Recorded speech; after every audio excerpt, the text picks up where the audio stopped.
अपनी मांगे रखी है। पहला मांग तो हमारा ये है, केंद्रीय गृह मंत्री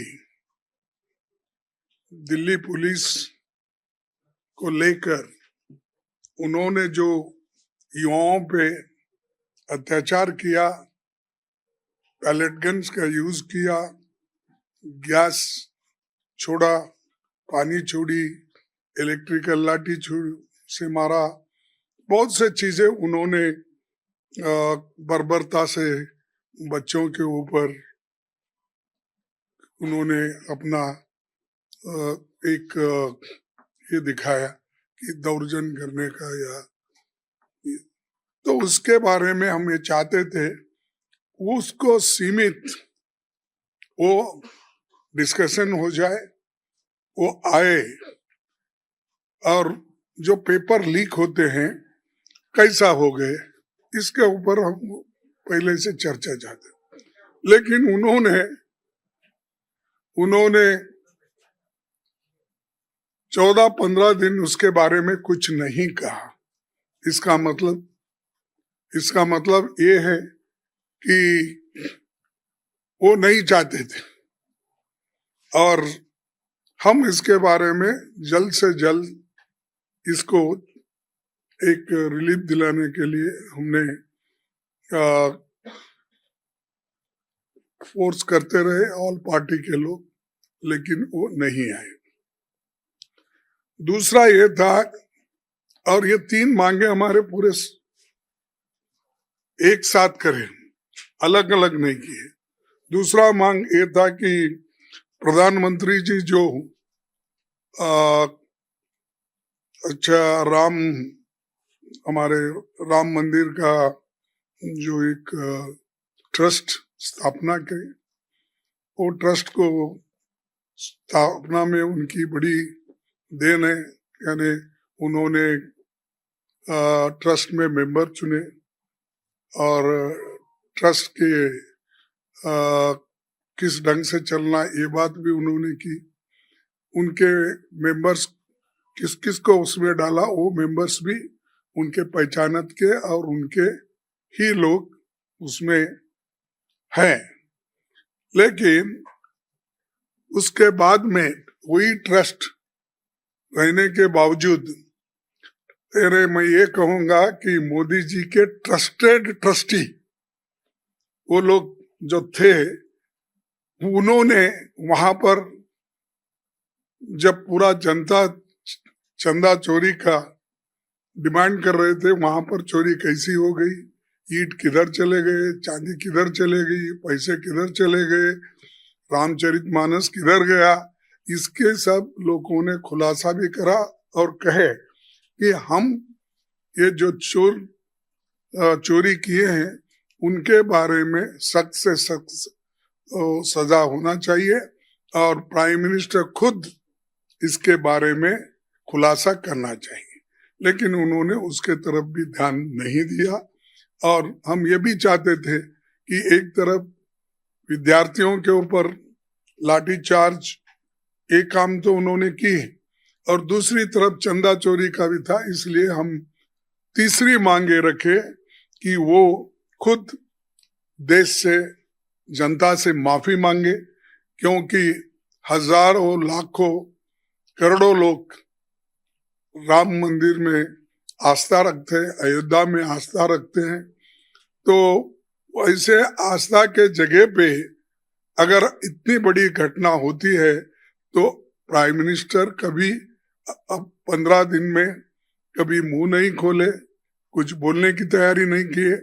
और मैं समझता हूँ ये पहली ऐसी घटना है जिस घटना के बारे में प्राइम मिनिस्टर भी चुप्पी साधे हैं और होम मिनिस्टर भी चुप्पी साधे हैं। तो इसीलिए हम इन तीनों मुद्दे पे ये तीनों मुद्दे हमारे नॉन निगोशिएबल हैं। ये तीनों मुद्दों को लेके हम लड़ रहे हैं, हम किसी एक मुद्दे के लिए नहीं लड़ रहे हैं, हम तीनों मुद्दों को लेके लड़ रहे हैं। और खासकर ये इन मुद्दों पे राहुल गांधी जी ने हर जगह जाके अपना जो वक्तव्य देना है या किसी विद्यार्थियों को, छात्रों को कुछ कहना है, उन्होंने हर जगह कहकर ये मुद्दा पहले से उठाते आए हैं और अभी भी हम यही मुद्दे पे कायम है। ये तीनों मुद्दों पे वो रिप्लाई देना चाहिए कि एक तो छात्रों पे कैसा उन्होंने बर्बरता से अपना काम किया, दूसरा मुद्दा जो अयोध्या में इतनी बड़ी चोरी हो गई है और राम मंदिर ट्रस्ट का चंदा कहाँ गया, और तीसरा वो खुद इन कारण के लिए माफी मांगना चाहिए। यही बस हमारे 3 मुद्दे हैं, इसके लिए हम लड़ रहे हैं। अब राहुल गांधी जी आपके सामने। Namaskar, thank you for coming.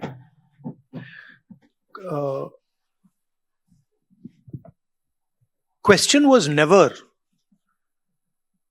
that Mr. Amit Shah is going to come and give a speech on some general topics in the parliament. The question was always that Mr. Amit Shah has to make it clear who authorized the shooting of our youngsters in Delhi. His home minister, pellet guns were fired, students were beaten with lathis with nails on them. The question was, Mr. Amit Shah should come clean. Did he order it or did he not order it? If he ordered it, he is guilty of getting our children shot. And if he didn't know about it happening, he's incompetent. Either way, he should go. This was the discussion. Second, there were 2 other conditions. First condition, I explained to you that we want to understand clearly who's responsible, who's culpable. Second, the Prime Minister apologizes for what has happened. And third was the issue of the Ram Temple theft, which Kharge ji has elaborated upon. People very close to the Prime Minister have stolen from the Ram Mandir. These are the 3 issues.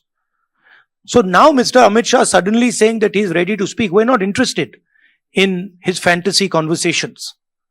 We're interested in whether he authorized or didn't authorize the shooting of our children. First, he should make that abundantly clear. After that, the question of any discussion arises. That is the situation. And that is what the opposition is demanding. That is what we've been demanding for the last 15 days. And that is what we are continuing to demand. The other thing I'd like to point out is the character of the Prime Minister and the Home Minister. For 15 days, neither of them has had the courage, and I'm saying courage and stressing courage, neither of them has had the courage to come to the house. Neither of them has had the guts to own up to what they have done. So that is for our students to see and understand that neither the Home Minister of this country nor the Prime Minister of this country think that what was done to you in Delhi, the brutality that was carried out in Delhi, is worth commenting on. This is what the real issue is. Now, if you have any questions. ANI sir, आप कह रहे हैं तीनों बातें आपकी non negotiable हैं। सरकार ने अपना रुख क्लियर कर दिया है, अब 2 दिन ही बचे हैं। तो हम माने कि जो अब तक स्थिति थी, आप लोगों की स्थिति 2 दिन बरकरार रहेगी, तो पूरा सदन, पूरा जो ये सेशन है पूरी तरीके से वॉश आउट रहा, और सरकार ये कह रही है अपोजिशन ने नहीं चलने दिया। नहीं, मैं हिंदी में बता देता हूं, रिपीट कर देता हूं। तो देखिए, शुरुआत में 15 दिन पहले हमारी पोजीशन थी कि होम मिनिस्ट्री से पैलेट गन चलाने का, कील वाली लाठी चलाने का ऑर्डर आया था, और पूरे देश ने देखा कि हमारे स्टूडेंट्स को मारा गया, पैलेट गन से अंधा किया गया। हमारी पहली डिमांड थी कि होम मिनिस्टर आए और देश को क्लियरली बता दें, या उन्होंने ऑर्डर दिया और वो कल्पेबल हैं और उन्होंने हमारे बच्चों पर गोली चलाई, युवाओं पर गोली चलाई, या उनको मालूम ही नहीं था और किसी और ने ऑर्डर दे दिया और फिर वो इनकॉम्पिटेंट है। और हमारा कहना था कि इस पर उनको स्टेटमेंट देनी चाहिए और हम उनका इस्तीफा मांग रहे हैं। सेकंड पॉइंट, जो हमारे स्टूडेंट्स पे दिल्ली में गोली चलाई गई, मारा गया, उसके लिए प्रधानमंत्री को अपोलोजाइज करना है। और तीसरी डिमांड, जो प्रधानमंत्री ने राम मंदिर ट्रस्ट पे अपने लोग बैठाए थे जिन्होंने करोड़ों रुपए चोरी किए हैं सबके सामने, उस पर चर्चा हो। ये हमारे 3 डिस्कशंस थे। हमारा कहना नहीं था कि अमित शाह जी आके किसी भी सब्जेक्ट पे भाषण दे दें, जनरल चीजें आके बोल दें, हमें उसमें कोई इंटरेस्ट नहीं है, देश को भी इंटरेस्ट नहीं है, उनकी क्या ओपिनियन है किसी को कोई इंटरेस्ट नहीं है उसमें। हम ये जानना चाहते हैं कि गोली किसने चलवाई, और अगर इन्होंने नहीं चलवाई तो होम मिनिस्ट्री ने किसने चलवाई, और कल्पेबिलिटी है या इनकॉम्पिटेंस है, ये हम समझना चाहते हैं। तो ये हमारी पोजीशन शुरुआत से थी। From day 1 it has been our position is not changed. ये पूरा ड्रामा जो चल रहा है, अमित शाह का जो गुब्बारा फटा है उसको रिपेयर करने का, उसमें फिर से गैस भरने की कोशिश हो रही है, ठीक है, और वो गुब्बारा फट गया है, उसमें कोई मतलब गैस नहीं भरी जा सकती। Amit Shah does not have the courage, guts नहीं है उसमें कि वो पार्लियामेंट में आके हमारे सामने खड़ा हो जाए।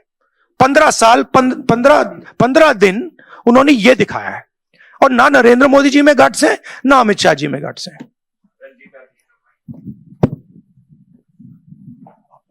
राहुल जी, सवाल आपसे है, खड़गे जी भी बोल सकते हैं।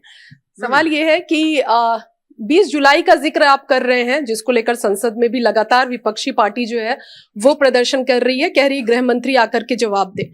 आज 10 अगस्त को झारखंड में भी एक तस्वीर दिख रही है जहां बैरिकेडिंग की गई, छात्रों को मारा गया, लाठीचार्ज की गई, वहां भी कीलों के जो तार है वो लगाए गए हैं। तो झारखंड के छात्रों के लिए क्या कहना चाहेंगे आप? झारखंड के छात्रों के लिए मेरा मैसेज क्लियर है। We condemn any violence against peacefully protesting students. Does not matter where it is happening, we condemn it, we are against it, we do not recommend it, we do not support it. We are very clear, कोई confusion नहीं हमारे mind में। तो peaceful जब तक protest हो रहा है, तब उस प्रोटेस्ट को हिंसा से अटैक करना उसके खिलाफ है। खारगे जी? नहीं, ठीक है जो आपने बताया। विजय लक्ष्मी जी का कहना। राहुल जी, आपने कहा कि 3 नॉन नेगोशिएबल डिमांड्स हैं, उसमें राम मंदिर पर चंदा चोरी की बात आप कर रहे हैं, गृह मंत्री के सदन में आने की आप बात कर रहे हैं, लेकिन सरकार कह रही है कि जब गृह मंत्री आए तो विपक्ष सुने, विपक्ष हल्ला ना मचाए सदन में। नहीं, देखिए, मैंने बोला कि हम विपक्ष, हम होम मिनिस्टर की पर्सनल ओपिनियन में इंटरेस्टेड नहीं है। उनका एजुकेशन पे, बाकी चीजों पे क्या व्यू पॉइंट है, neither are we interested, neither is the country interested. Okay, we are interested in one thing. उन्होंने बच्चों पे गोली चलवाई, उनकी मिनिस्ट्री ने गोली चलवाई, क्या अमित शाह ने ऑर्डर दिया था या नहीं? बिना होम मिनिस्ट्री के ऑर्डर के ना दिल्ली पुलिस गोली चला सकती है, ना आरएएफ गोली चला सकती है, राइट? तो हमारा सिर्फ एक सवाल है और उसका हम पहले जवाब मांग रहे हैं। आपने गोली चलवाई या नहीं चलवाई? अगर आपने चलवाई, यू आर कल्पेबल। अगर आपने नहीं चलवाई और किसी और ने चलवा दी, you are incompetent. Either way you have to go. That was the statement. 15 दिन के लिए पार्लियामेंट में आ नहीं पाए। मैं देख रहा था, पार्लियामेंट में बैठे थे, बट आ नहीं पाए अंदर। अब जैसे मैंने बोला, अब गुब्बारे को स्टिच करने की कोशिश कर रहे हैं, उसमें गैस भरने की कोशिश कर रहे हैं, वो नहीं होगा।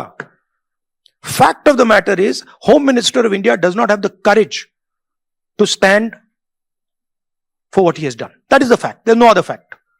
And again, no one in the opposition is interested in his opinions. We don't care about his opinions.